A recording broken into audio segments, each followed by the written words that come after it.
Hello दोस्तों, मैं आशीष कुमार अपने YouTube channel Bihar GK tricks में आपका स्वागत करता हूं। आज मैं घटना चक्र के बीपीएससी का पूर्वावलोकन का पार्ट 4 लेकर आया हूं, जिसमें हम लोग आज आधुनिक भारत का इतिहास का सेकेंड पार्ट को देखेंगे। यदि आप लोगों ने अब तक हमारा channel Bihar GK tricks subscribe नहीं किया है तो इसे सब्सक्राइब कर लें, साथ ही बेल आइकन को जरूर दबाएं। तो आइए वीडियो को स्टार्ट करते हैं। कल तक हम लोगों ने 89 तक देख चुका था, अब 90 से देखेंगे। तो 90 नंबर प्रश्न है, प्रार्थना समाज, यंग इंडिया, लोक हितवादी, सत्शोधक समाज, रहनुमाई, मजदेव सभा के लिए निम्नलिखित विकल्पों में से सही संयोजन पहचानिए। तो इसका उत्तर है बी अर्थात आत्माराम पांडु, मोहनदास करमचंद गांधी, गोपाल हरि देशमुख, ज्योतिबा फुले, नौरोजी फुरदोन जी। आइए इसके विस्तार को पढ़ते हैं। प्रार्थना समाज की स्थापना 1867 ईस्वी में बम्बई में आचार्य केशव चंद्र सेन की प्रेरणा से आत्माराम पांडुरंग द्वारा की गई थी। महात्मा गांधी द्वारा प्रारंभ किए गए समाचार पत्र थे इंडियन ओपिनियन, हरिजन, यंग इंडिया तथा नवजीवन। महाराष्ट्र के समाज सुधारक गोपाल हरि देशमुख लोक हितवादी के रूप में प्रख्यात थे। 1873 ईस्वी में सत्शोधक समाज की स्थापना ज्योतिबा फुले ने की थी। 1851 ईस्वी में नौरोजी फुरदोन जी के अन्य पारसी सहयोगियों के साथ रहनुमाई मजदेवशन सभा के स्थापना की। इस प्रकार विकल्प बी सही संयोजन है। अब आइए चलते अगले प्रश्न पर। तो अगला प्रश्न है, नाई धोबी बंद सामाजिक बाइकॉट का एक स्वरूप था जो 1919 में। तो इसका उत्तर है ए अर्थात किसानों द्वारा प्रतापगढ़ जिले में चलाया गया था।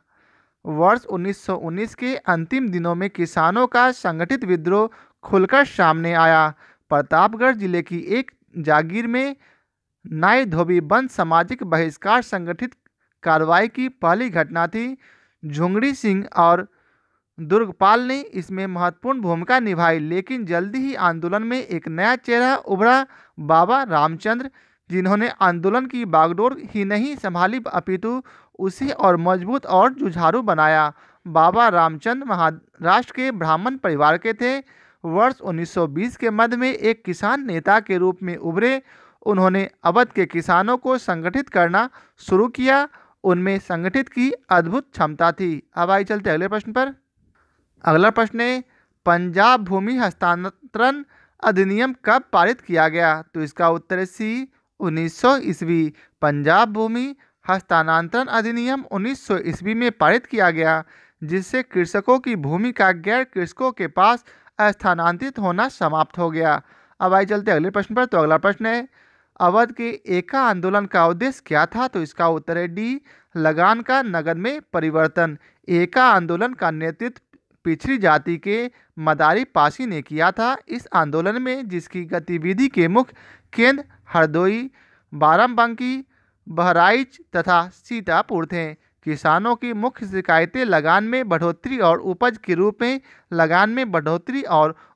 रूप में लगान वसूल करने की प्रथा को लेकर थी। किसानों से 50% से अधिक लगान वसूल किया जा रहा था। जमींदारों के गुर्गे ठेकेदार किसानों को प्रताड़ित करते थे। एका आंदोलन का राष्ट्रवादियों द्वारा निर्धारित अहिंसक नीतियों में विश्वास कम था। फलस्वरूप राष्ट्रवादी नेता आंदोलन से अलग थलग पड़ गए और आंदोलन ने दूसरी राह पकड़ ली। इस आंदोलन में सरकार को लगान देना बंद नहीं किया गया, बल्कि आंदोलनकारियों की प्रमुख मांग थी बढ़ती महंगाई के कारण लगान का नगद में रूपांतरण किया जाए। अब आइए चलते अगले प्रश्न पर। तो अगला प्रश्न है, स्वामी सहजानंद का संबंध था किससे? तो इसका उत्तर है सी बिहार के किसान आंदोलन के साथ। स्वामी सहजानंद ने बिहार प्रांतीय किसान सभा की स्थापना की थी और वे अखिल भारतीय किसान सभा के एक प्रमुख नेता थे। उनका संबंध बिहार के किसान आंदोलन से था। इनके कृषि सुधार कार्यक्रम का वास्तविक लक्ष्य जमींदारी प्रथा का उन्मूलन तथा कृषकों को मालिकाना अधिकार दिलाना था। किसानों के प्रति इनके समर्पित सेवाओं के कारण इन्हें किसान प्राण कहा जाने लगा। अब आइए चलते हैं अगले प्रश्न पर। अगला प्रश्न है, इसमें से कौन बिहार में किसान आंदोलन के साथ जुड़े थे? तो इसका उत्तर है ए राजेंद्र प्रसाद। राजेंद्र प्रसाद बिहार में किसान आंदोलन से जुड़े थे। वे सितंबर 1946 में गठित अंतरिम सरकार में खाद्य एवं कृषि मंत्री थे। ये संविधान सभा के अध्यक्ष थे। संविधान लागू होने के बाद भारत के प्रथम राष्ट्रपति बने। अगला प्रश्न है, सुरक्षा प्रकोष्ठ की नीति संबंधित है किससे? तो इसका उत्तर है ए, वारेन हेस्टिंग। सुरक्षा प्रकोष्ठ या घेरे की नीति से वारेन हेस्टिंग तथा वेलेजली संबंधित थे। वारेन हेस्टिंग ने मैसूर और मराठों के साथ युद्ध अन्य भारतीय रियासतों के साथ बराबरी की पदवी प्राप्त करने की भावना से किया।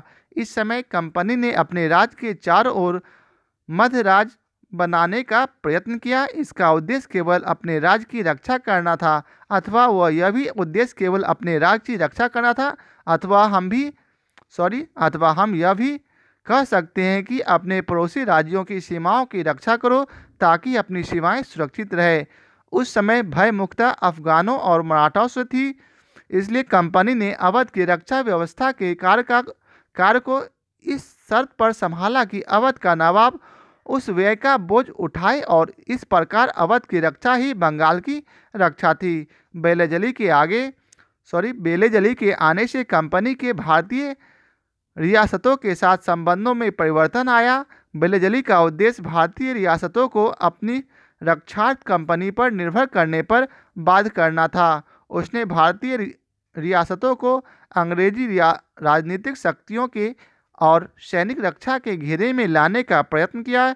रियासतों के प्रति मुख्य ब्रिटिश नीतियां निम्नलिखित है। पहला है कंपनी का भारतीय रियासतों से समानता के लिए संघर्ष। दूसरा है सुरक्षा प्रकोष्ठ नीति या घेरे की नीति, जो कि 1765 से 1813 ईस्वी तक रहा।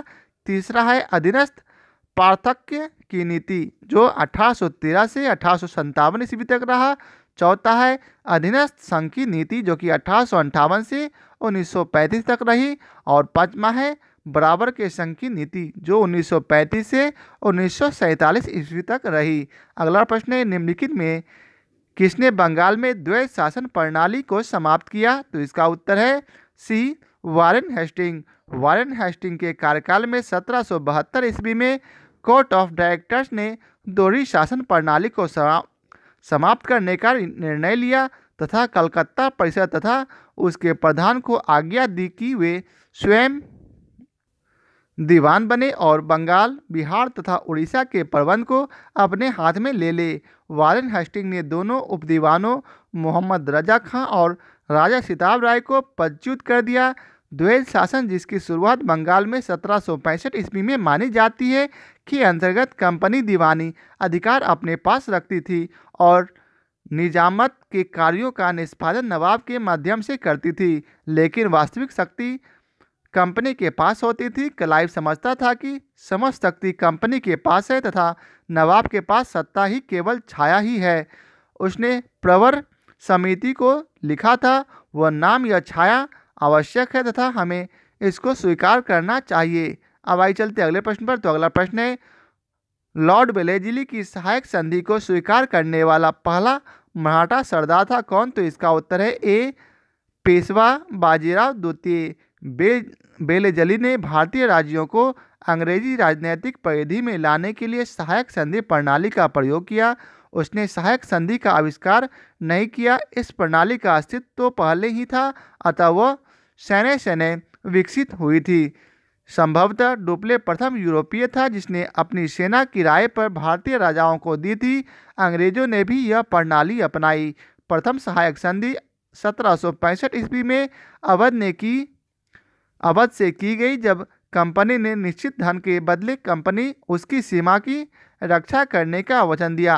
सहायक संधि स्वीकार करने वाले राजा थे हैदराबाद, जो कि 1798 में स्वीकार किया,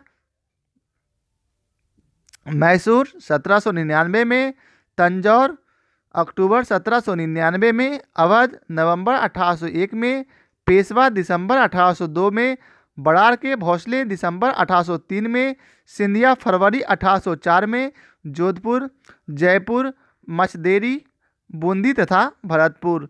दौलतराव सिंधिया और जसवंत होलकर दोनों पूना में अपने को सर्वश्रेष्ठ प्रदर्शित करना चाहते थे।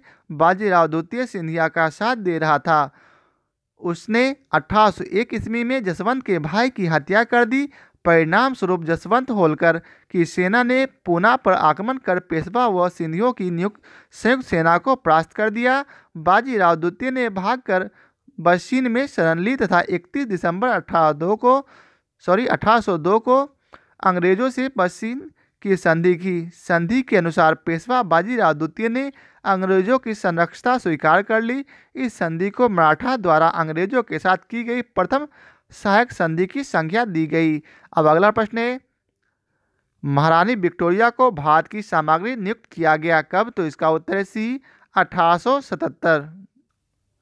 ब्रिटिश संसद ने एक राज उपाधि अधिनियम पारित किया जिससे महारानी विक्टोरिया को कैसर ए हिंद की उपाधि से विभूषित किया गया। लॉर्ड लिटन ने 1 जनवरी 1877 को दिल्ली में एक वैभवशाली दरबार का आयोजन करके उस उपाधि की घोषणा की। इसी समय दक्कन में भीषण अकाल पड़ा था। सरकार ने झूठे आडंबर और वैभव पर करोड़ों रुपया व्यय किया, विशेषकर उस समय जब लोग भूखे मर रहे थे। आरजी प्रधान के अनुसार इस राज उपाधि अधिनियम और दिल्ली दरबार से एक राष्ट्रीय अपमान की गुप्त भावना सी जनता में फैल गई। कलकत्ता की एक पत्रिका ने इसकी तुलना उस घटना से की जब नीरो बंसी बजा रहा था और रोम जल रहा था। अगला प्रश्न है, बम्बई प्रेसिडेंसी एसोसिएशन की स्थापना किसने की? तो इसका उत्तर है ई, अर्थात 1885 ईस्वी में बम्बई प्रेसिडेंसी एसोसिएशन की स्थापना फिरोज शाह मेहता, केटी तैलंग और बदरुद्दीन तैयब जी ने की। अर्थात एक से अधिक आंसर है। इनका उद्देश्य लोगों में राजनीतिक विचारों का प्रचार प्रसार करना था। अगला प्रश्न है, भारत संघ के संस्थापक कौन थे? तो इसका उत्तर है डी, सुरेंद्र नाथ बनर्जी। 26 जुलाई 1876 को सुरेंद्र नाथ बनर्जी ने आनंद मोहन बोस के सहयोग से इंडियन एसोसिएशन की स्थापना कलकत्ता में की। यह तत्कालीन संस्थाओं में सबसे महत्वपूर्ण थी, जिसे कांग्रेस से पूर्व अखिल भारतीय स्तर की संस्था का सम्मान प्राप्त था। इस संस्था ने सिविल सेवा परीक्षा प्रणाली में सुधार की मांग तथा अल्बर्ट बिल जैसे विवादों को लेकर आंदोलन चलाया। इंडियन एसोसिएशन अर्थात भारत संघ में जमींदारों के स्थान पर मध्यम वर्ग को प्रधानता दी गई। अगला प्रश्न है, राष्ट्रीय कांग्रेस से पूर्व सबसे प्रमुख संस्था थी कौन? तो इसका उत्तर है D, Indian association of Kolkata. 26 जुलाई 1876 को सुरेंद्र नाथ बनर्जी ने आनंद मोहन बोस के संयोग से इंडियन एसोसिएशन या भारत संघ की स्थापना कलकत्ता में की। यह तत्कालीन राजनीतिक संस्थाओं में सबसे प्रमुख एवं महत्वपूर्ण थी, जिसे कांग्रेस से पूर्व अखिल भारतीय स्तर की संस्था का सम्मान प्राप्त था। इस संस्था ने सिविल सेवा परीक्षा प्रणाली में सुधार की मांग तथा एल्बर्ट बिल विवाद जैसे मामलों को लेकर आंदोलन चलाया। इंडियन एसोसिएशन अर्थात भारत संघ में जमींदारों के स्थान पर मध्यम वर्ग को प्रधानता दी गई थी। अगला प्रश्न है, सुरेंद्र नाथ बनर्जी को किस वर्ष भारतीय सिविल सर्विसेज से हटाया गया? तो इसका उत्तर है ए, 1874। सुरेंद्र नाथ बनर्जी द्वितीय भारतीय थे जिन्होंने ICS परीक्षा उत्तीर्ण की थी। इनकी प्रथम नियुक्ति सिलहट बांग्लादेश में असिस्टेंट मजिस्ट्रेट के पद पर हुई थी। यहीं पर मामूली भूल की वजह से 1874 ईस्वी में इन्हें पद से हटाया गया। अगला प्रश्न है, राजनीतिक सुधारों को लेकर विरोध करने वाले पहले भारतीय कौन थे? तो इसका उत्तर है सी, राम मोहन राय। राजनीतिक सुधारों को लेकर विरोध करने वाले पहले भारतीय राजा राम मोहन राय थे। उन्होंने मानव अधिकारों, लोकतांत्रिक मूल्यों के विकास पर कई लेख लिखे। विपिन चंद्रपाल ने लिखा है कि भारत में राजनीतिक स्वतंत्रता का संदेश सबसे पहले राजा राम मोहन राय ने दिया था। कुछ इतिहासकार सुरेंद्र नाथ बनर्जी को राजनीतिक सुधारों के लिए आंदोलन करने वाले प्रथम भारतीय मानते थे। अगला प्रश्न है, मद्रास महाजन सभा की स्थापना की गई वर्ष? तो इसका उत्तर होगा 84, जो कि ऑप्शन में नहीं है।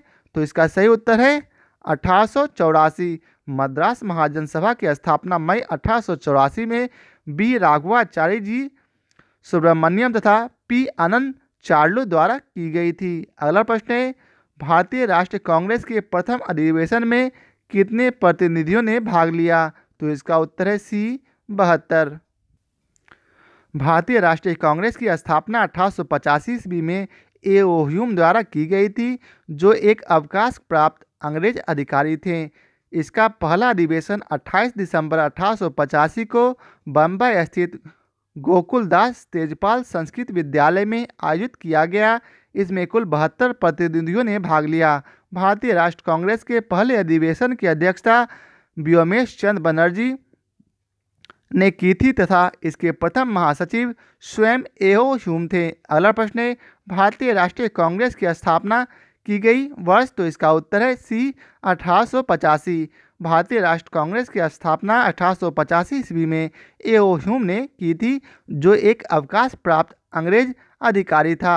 इसका पहला अधिवेशन 28 दिसंबर 1885 को बम्बई स्थित गोकुलदास तेजपाल संस्कृत विद्यालय में आयोजित किया गया। इसमें कुल 72 प्रतिनिधियों ने भाग लिया। भारतीय राष्ट्र कांग्रेस के पहले अधिवेशन की अध्यक्षता व्योमेश चंद्र बनर्जी ने की। अगला प्रश्न है, भारतीय राष्ट्र कांग्रेस की स्थापना की थी किसने? तो इसका उत्तर है A O. Hume. Allan Octavian Hume भारतीय सिविल सेना के सेवानिवृत्त ब्रिटिश अधिकारी थे। ये शिमला में बस गए थे। 1884 ईस्वी में इन्होंने भारतीय राष्ट्रीय संघ की स्थापना की, जो कि भारतीय राष्ट्रीय कांग्रेस का अग्रदूत था। कलकत्ता, बम्बई तथा मद्रास का दौरा करने के उपरांत इन्होंने यह घोषणा की, दिसंबर में भारतीय राष्ट्रीय संघ का एक सम्मेलन पुणे में आयोजित किया जाएगा, जिसमें तीनों महाप्रांतों के सभी भागों के शिक्षित प्रतिनिधि शामिल होंगे। लेकिन पुणे में हैजा फैल जाने के कारण सम्मेलन का स्थल बदलकर गोकुलदास तेजपाल संस्कृत पाठशाला बम्बई कर दिया गया। भारतीय राष्ट्रीय संघ का पहला अधिवेशन 28 दिसंबर 1885 को हुआ। इसी सम्मेलन में दादा भाई नौरोजी के सुझाव पर इस संगठन का नाम बदलकर भारतीय राष्ट्र कांग्रेस कर दिया गया। अगला प्रश्न है, भारतीय राष्ट्र कांग्रेस के संस्थापक कौन थे? तो इसका उत्तर है बी ए.ओ. ह्यूम। अब आइए चलते अगले प्रश्न पर। अगला प्रश्न है, भारतीय राष्ट्र कांग्रेस के संस्थापक थे एक, इसका उत्तर है ए असैनिक सेवक। अगला प्रश्न है, भारतीय राष्ट्र कांग्रेस का प्रथम अधिवेशन कहाँ हुआ था? तो इसका उत्तर है सी मुंबई में। भारतीय राष्ट्र कांग्रेस का प्रथम अधिवेशन 28 दिसंबर 1885 को तेजपाल संस्कृत पाठशाला बम्बई में हुआ। इसमें कुल 72 प्रतिनिधियों ने भाग लिया, जिसमें से 38 प्रतिनिधि बम्बई महाप्रांत के, 21 सदस्य मद्रास से, 3 सदस्य बंगाल से, 7 सदस्य उत्तर प्रदेश एवं अवध से तथा 3 सदस्य पंजाब से सम्मिलित हुए। कांग्रेस के प्रथम अधिवेशन की अध्यक्षता व्योमेश चंद्र बनर्जी ने की। ए.ओ. ह्यूम इसके सचिव थे। अगला प्रश्न है, भारतीय राष्ट्र कांग्रेस के दूसरे अधिवेशन की अध्यक्षता किसने की? तो इसका उत्तर है सी दादा भाई नौरोजी। कांग्रेस का दूसरा अधिवेशन 1886 ईस्वी में कलकत्ता में हुआ। इसकी अध्यक्षता दादा भाई नौरोजी ने की। इसी अधिवेशन में इंडियन एसोसिएशन तथा भारतीय राष्ट्रीय कांग्रेस का विलय हुआ। इसके अतिरिक्त दादा भाई नौरोजी ने 1893 ईस्वी में लाहौर अधिवेशन तथा वर्ष 1906 में कलकत्ता अधिवेशन की अध्यक्षता की थी। अगला प्रश्न है, महात्मा गांधी ने भारतीय राष्ट्र कांग्रेस के किस अधिवेशन की अध्यक्षता की? तो इसका उत्तर है बी 1924। दिसंबर 1924 में बेलगांव में कांग्रेस के 39वें वार्षिक अधिवेशन की अध्यक्षता महात्मा गांधी ने किया था। इस अधिवेशन में एक प्रस्ताव द्वारा यह निश्चित किया गया कि गांधी जी के रचनात्मक कार्यों पर बल दिया जाए। इसी अधिवेशन में गांधी दास समझौतों को अनुमोदित किया गया। अब आइए चलते अगले प्रश्न पर। अगला प्रश्न है, इंडियन नेशनल कांग्रेस की प्रथम भारतीय महिला अध्यक्ष कौन थी? तो इसका उत्तर है सी सरोजिनी नायडू। सरोजिनी नायडू प्रख्यात कवित्री और राष्ट्रवादी नेत्री थी। वर्ष 1925 में कानपुर में हुए भारतीय राष्ट्र कांग्रेस के 40वें वार्षिक अधिवेशन में वे कांग्रेस की प्रथम भारतीय महिला अध्यक्ष बनी। वे महात्मा गांधी की विश्वासपात्र और निष्ठावान सहयोगी थी। स्वतंत्रता संग्राम में भाग लेने पर इन्हें कई बार जेल भी जाना पड़ा। वर्ष 1947 से 49 में यह उत्तर प्रदेश की राज्यपाल भी रही। अगला प्रश्न है, भारतीय राष्ट्र कांग्रेस का 27वां अधिवेशन किस स्थान पर हुआ? तो इसका उत्तर है डी बांकीपुर। भारतीय राष्ट्र कांग्रेस का 27वां अधिवेशन दिसंबर 1912 में बांकीपुर में संपन्न हुआ। इस अधिवेशन की अध्यक्षता आर.एन. मधोलकर ने की। इसी अधिवेशन में ए.ओ. ह्यूम को कांग्रेस का पिता कहा गया। अगला प्रश्न है, पुस्तक property and un British rule in India किसने लिखी? तो इसका उत्तर है B, Dadabhai Naoroji. Property and un British rule in India नामक पुस्तक के लेखक दादा भाई नौरोजी थे। अगला प्रश्न है, किसने कहा था कांग्रेस आंदोलन न तो लोगों द्वारा प्रेरित था, न ही यह उसके द्वारा सोचा या योजनाबद्ध किया गया था? तो इसका उत्तर है बी, सर सैयद अहमद।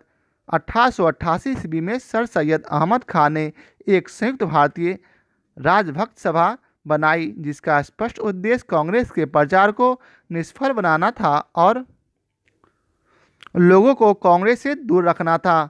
सैयद अहमद खान ने कहा था, कांग्रेस आंदोलन न तो लोगों द्वारा प्रेरित था, न ही यह उसके द्वारा सोचा या योजनाबद्ध किया गया था। अगला प्रश्न है, मुझे विश्वास है कि कांग्रेस अपने विनाश की तरफ जा रही है और मेरी यह बड़ी इच्छा भारत में रहते हुए होगी कि इसके शांतिप्रिय निधन के लिए इसका सहायक बनूं। यह किसने कहा था? तो इसका उत्तर है सी, लॉर्ड कर्जन। अंग्रेज शासक समझते थे कि नरमपंथियों के नेतृत्व में कांग्रेस काफ़ी कमज़ोर है, जनता में इसकी पैठ नहीं है, अतः इसे खत्म किया जा सकता है। इस नीति के सबसे बड़े प्रवक्ता थे लॉर्ड कर्जन। वर्ष 1900 में कर्जन ने कहा था, मुझे विश्वास है कि कांग्रेस अपने विनाश की तरफ जा रही है और मेरी यह बड़ी इच्छा भारत में रहते हुए होगी कि इसके शांतिप्रिय निधन के लिए इसका सहायक बनूं। वर्ष 1903 में उन्होंने मद्रास के गवर्नर को लिखा, जब से मैं भारत आया हूं मेरी नीति यही रही है कि किसी भी तरह कांग्रेस को नपुंसक बना दूं। कर्जन ने कांग्रेस अध्यक्ष के नेतृत्व में प्रतिनिधि मंडल से मिलने से इनकार कर दिया था। अब अगला प्रश्न है, निम्न में से किस वायसराय के कार्यकाल में भारतीयों को राय बहादुर और खान बहादुर उपाधियां प्रदान करना प्रारंभ हुआ? तो इसका उत्तर है B, Lord Lytton. Lord Lytton के कार्यकाल में भारतीयों को राय बहादुर और खान बहादुर की उपाधियां प्रदान करना प्रारंभ हुआ। वर्नाकुलर प्रेस एक्ट 1878 ईस्वी में लॉर्ड लिटन के काल में पारित किया गया। अगला प्रश्न है, अधिकतर नरमपंथी नेता थे? तो इसका उत्तर है बी, शहरी क्षेत्रों से। उदारवादी राजनीति या राजनीतिक भिक्षावृत्ति के युग में अधिकांश नरमपंथी नेता यथा दादा भाई नौरोजी, फिरोज शाह मेहता, दिनसा वाचा, व्योमेश बनर्जी और स्वयंनाथ बनर्जी जैसे नेता शहरी क्षेत्रों से संबंध थे। इस काल में कांग्रेस पर समृद्धशाली मध्यम वर्गीय बुद्धिजीवी का, जिसमें वकील, डॉक्टर, इंजीनियर, पत्रकार एवं साहित्यिक व्यक्ति सम्मिलित थे, का अधिकार था। उपाधियां और बड़े बड़े पद इन लोगों के लिए आकर्षक रखते थे। कांग्रेस में आने वाले ये प्रतिनिधि बड़े बड़े नगरों से आते थे और जनसाधारण से इनका कोई संपर्क नहीं था। फिरोज शाह मेहता ने स्वयं कहा था, कांग्रेस की आवाज़ जनता की आवाज़ नहीं परंतु उनके साथ रहने वाले अन्य देशवासियों का यह कर्तव्य है कि वो इनकी भावनाओं को समझे और उन्हें व्यक्त करे और उनके उपचार का प्रयत्न करे। अगला प्रश्न है, निम्न में से कौन उपग्रंथी नहीं था? तो इसका उत्तर है डी, गोपाल कृष्ण गोखले। गोपाल कृष्ण गोखले उदारवादी खेमे से संबंध थे। वह संभव और मृदु न्यायप्रियता में विश्वास करते थे। उन्हें पूर्ण विश्वास था कि देश का पुनरुद्धार उत्तेजना के बवंडरों में नहीं हो सकता। वे साधन और साध्य दोनों की पवित्रता में विश्वास करते थे। इन्हीं विचारों से प्रभावित होकर गांधी जी उनके शिष्य बन गए। इन्होंने 1889 ईस्वी के इलाहाबाद कांग्रेस अधिवेशन के मन से राजनीति में भाग लिया। 1897 ईस्वी में उन्हें और वाचा को भारतीय व्यय के लिए नियुक्त बेलवी आयोग के सम्मुख साक्ष्य देने को कहा गया। वर्ष 1902 में वह बम्बई संविधान परिषद के लिए और कालांतर में इंपीरियल लेजिस्लेटिव काउंसिल के लिए चुने गए। अगला प्रश्न है, भारत सेवक समाज की स्थापना किसने की थी? तो इसका उत्तर है सी, गोपाल कृष्ण गोखले। वर्ष 1905 में पूना में गोपाल कृष्ण गोखले ने भारत संघ मंडल की स्थापना की, जिसका उद्देश्य भारत सेवा के लिए प्रचारक तैयार करना था और संवैधानिक रूप से भारतीय जनता के सच्ची हितों को प्रोत्साहन देना था। इस मंडल ने वी श्रीनिवास शास्त्री, जी.के. देवधर, एन.एम. जोशी, पंडित हरदयाल नाथ कुंजरू जैसे महान समाज सेवक पैदा किए। एम.सी. शीतल बाड़, बी.एन. राव तथा अल्लादी कृष्ण स्वामी अय्यर इसके प्रख्यात सदस्य थे। अब आइए चलते अगले प्रश्न पर। अगला प्रश्न है, रजनी पामदत्त ने कहा वे साम्राज्यवाद से लड़ते भी थे और सहयोग भी करते थे। उन्होंने किस राजनीतिक गठबंधन के बारे में यह कहा? तो इसका उत्तर है ए, भारतीय राष्ट्रीय कांग्रेस। रजनी पामदत्त ने यह कथन भारतीय राष्ट्रीय कांग्रेस के बारे में कहा था।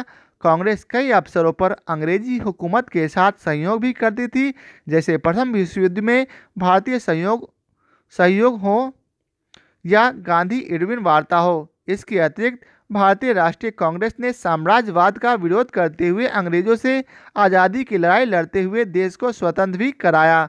अगला प्रश्न है, भारतीय राष्ट्रीय आंदोलन ग्रामपंथियों के प्रभावाधीन आया कब? तो इसका उत्तर है ए, 1906 के बाद। वर्ष 1906 के बाद भारतीय राजनीति में कांग्रेस के भीतर गर्म दल का प्रभाव बढ़ा। गर्म दल का नेतृत्व मुख्य कांग्रेसी नेता बाल गंगाधर तिलक, लाला लाजपत राय, बिपिन चंद्रपाल तथा अरविंद घोष ने मिलकर किया। इन नेताओं ने स्वयं को अपना लक्ष्य बनाया। तिलक ने नारा दिया, स्वराज मेरा जन्मसिद्ध अधिकार है और मैं इसे लेकर रहूंगा। अगला प्रश्न है, बाल गंगाधर तिलक लोकमान्य तिलक के नाम से जाने लगे जब? तो इसका उत्तर है सी, अर्थात सरकार ने उन्हें रैंड मर्डर केस में अभियुक्त बनाया। ब्रिटिश सरकार ने बाल गंगाधर तिलक को पुणे के असिस्टेंट कलेक्टर रैंड की हत्या के मामले में अभियुक्त बनाया। तिलक को दोषी पाया गया और उन्हें 18 माह के कठोर कारावास की सजा सुनाई गई।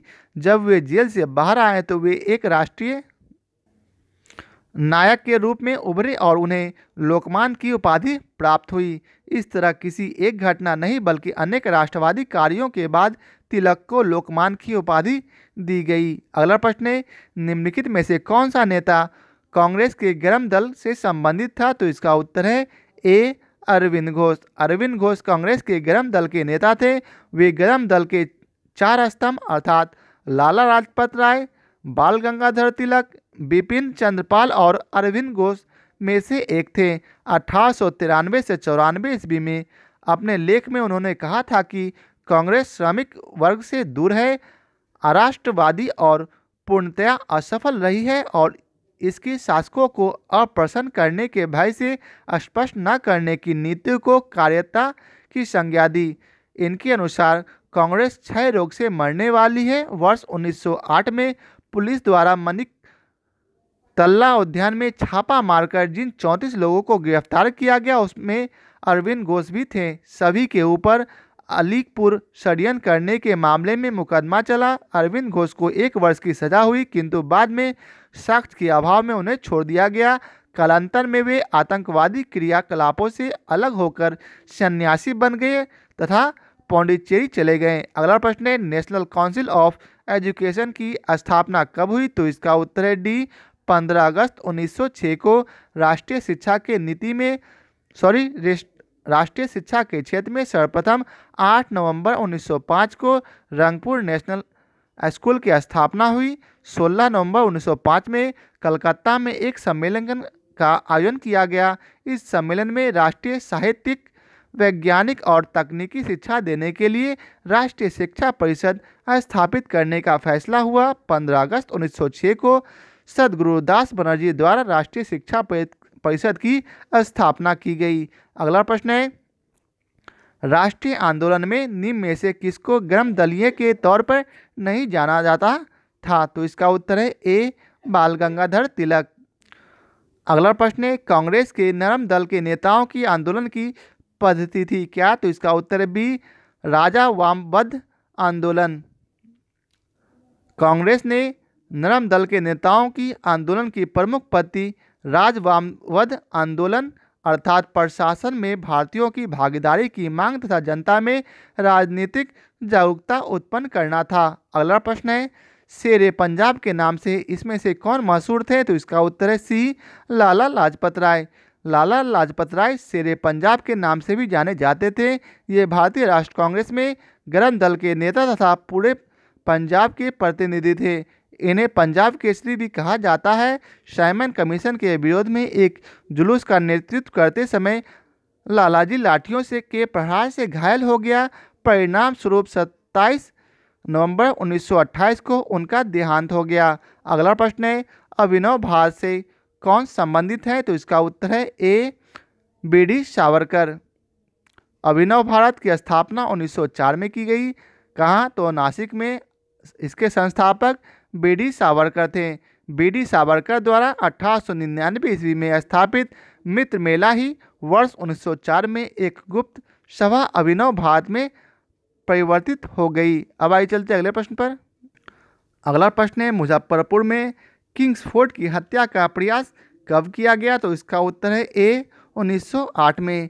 30 अप्रैल 1908 को बिहार के मुजफ्फरपुर में खुदीराम बोस और प्रफुल्ल चाकी ने किंग्सफोर्ड पर बम फेंका, परंतु किंग्सफोर्ड बच गए और दुर्भाग्य से राष्ट्रीय आंदोलन से हमदर्दी रखने वाले मिस्टर कैनेडी की पत्नी और पुत्री मारी गई।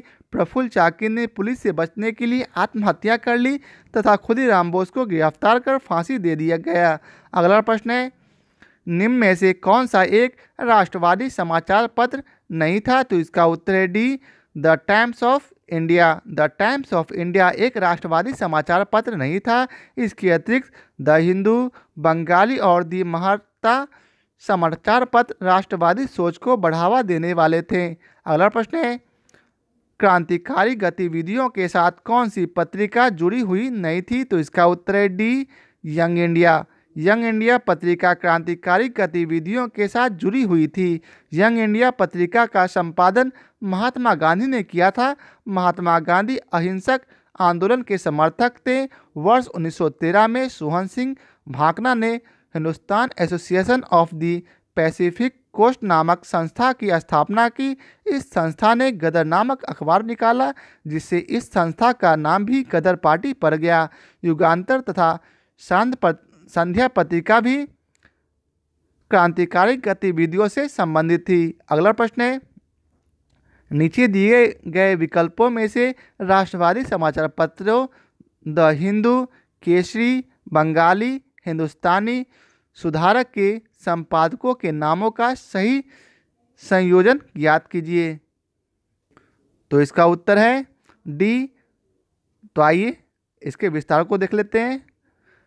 द हिंदू के संपादक जी सुब्रमण्यम अय्यर, वहीं केसरी के संपादक बाल गंगाधर तिलक, बंगाली के संपादक सुरेंद्र नाथ बनर्जी, हिंदुस्तानी के संपादक गंगा प्रसाद वर्मा और सुधारक के संपादक गोपाल कृष्ण गोखले थे। अगला प्रश्न है, स्वराज मेरा जन्मसिद्ध अधिकार है, इसे मैं पाकर रहूंगा, किसने कहा? तो इसका उत्तर है सी, बाल गंगाधर तिलक। भारतीय राष्ट्र कांग्रेस के लखनऊ अधिवेशन 1916 में बाल गंगाधर तिलक ने कहा था, स्वराज मेरा जन्मसिद्ध अधिकार है और मैं इसे लेकर रहूंगा। तिलक राजनीतिक उग्रवाद तथा आक्रामक राष्ट्रवाद में विश्वास करते थे। इस अधिवेशन में उग्रवादियों की पुनः कांग्रेस में वापसी हुई तथा तिलक एवं एनी बेसेंट के प्रयासों से कांग्रेस तथा मुस्लिम लीग के बीच समझौते हुए। यह समझौते लखनऊ समझौता या कांग्रेस लीग समझौता के नाम से भी प्रसिद्ध हुए हैं। अगला प्रश्न है, स्वराज मेरा जन्मसिद्ध अधिकार है और इसे मैं लेकर ही रहूंगा, किसने कहा था? तो इसका उत्तर है सी, बाल गंगाधर तिलक। भारतीय राष्ट्र कांग्रेस के लखनऊ अधिवेशन 1916 में बाल गंगाधर तिलक ने कहा था, स्वराज मेरा जन्मसिद्ध अधिकार है और मैं इसे लेकर रहूंगा। इस अधिवेशन में उग्रवादियों की पुनः कांग्रेस में वापसी हुई तथा तिलक एवं एनी बेसेंट के प्रयासों से कांग्रेस तथा मुस्लिम लीग के बीच समझौते हुए। यह समझौता लखनऊ समझौता या कांग्रेस लीग समझौता के नाम से भी प्रसिद्ध है। अब आइए चलते अगले प्रश्न पर। अगला प्रश्न है, भारतीय क्रांति की जननी किसे कहा गया है? तो इसका उत्तर है डी, मैडम भिकाजी रुस्तम कामा। मैडम कामा का जन्म 24 सितंबर 1861 को हुआ। उनके माता पिता पारसी थे। सोराबाजी प्रेमजी पटेल उनके पिता थे। उनका विवाह रुस्तम के आर कामा से हुआ। जो वकील और सामाजिक कार्यकर्ता थे। मैडम कामा ने राष्ट्रीय आंदोलन के महान अग्रणी भारतीय नेता दादा भाई नौरोजी की निजी सचिव के रूप में सेवा की। बाद में वे कुछ देशभक्त विद्यार्थियों एवं यूरोपियन बौद्धिक लोगों के संपर्क में आकर स्वतंत्रता आंदोलन से जुड़ गई। 22 अगस्त 1907 को जर्मनी के स्टुटगार्ट में आयोजित अंतर्राष्ट्रीय सोशलिस्ट सम्मेलन में उन्होंने भारतीय स्वाधीनता का झंडा सर्वप्रथम फहराया। यहाँ फहराया गया यह झंडा कलकत्ता झंडे का परिवर्तित रूप था। इन्हें भारतीय क्रांति की मां कहा जाता है। अगला प्रश्न है, मैडम कामा में ने 1907 में प्रथम तिरंगा ध्वज कहाँ फहराया था? तो इसका उत्तर है डी, स्टुटगार्ट। अगला प्रश्न है, लंदन में इंडिया हाउस के संस्थापक कौन थे? तो इसका उत्तर है ए, श्यामजी कृष्ण वर्मा। फरवरी 1905 में लंदन में श्यामजी कृष्ण वर्मा ने इंडियन होम रूल सोसाइटी की स्थापना की। इन्होंने इंडियन हाउस की भी स्थापना की थी। यहाँ से एक समाचार पत्र सोशियोलॉजिस्ट का प्रकाशन भी प्रारंभ किया गया। लंदन में सरकारी तंत्र के विशेष सक्रिय होने के कारण श्यामजी वहाँ से पेरिस और अंततः जेनेवा चले गए। अब आइए चलते अगले प्रश्न पर।